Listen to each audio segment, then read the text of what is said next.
Hello guys, today in this video we will talk if you are getting this error in Bitdefender, like this key was already used to generate subscription, so how we can fix this issue. So first of all, what you have to do, you need to make sure in which Bitdefender central account you are entering the key. Okay, make sure you are entering the same you are entering the key in your correct Gmail. If you have already entered this key or this code in your any other central account which is linked with your another device, and you are trying to install the same key in the another device with another email ID, it's not possible. You can only use one key only in one Gmail.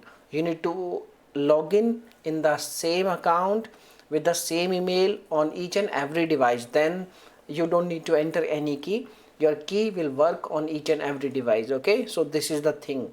Now if you are facing issue, like if you are doing the same thing with only one Gmail and your account is only one, and your Bitdefender central account is only one, and you are entering the same key and it will not working, then in that case you can contact with Bitdefender customer support and they will only help you in this matter. Okay, and they will also tell you your key which is registered with your Gmail, they will also tell you. Okay, so you can easily identify your registered email ID where your key is registered by contacting with their customer support team. Okay, so this is the thing. Now if you have any other questions, you can make a comment. I will reply you very soon, and thanks for watching this video. Bye bye.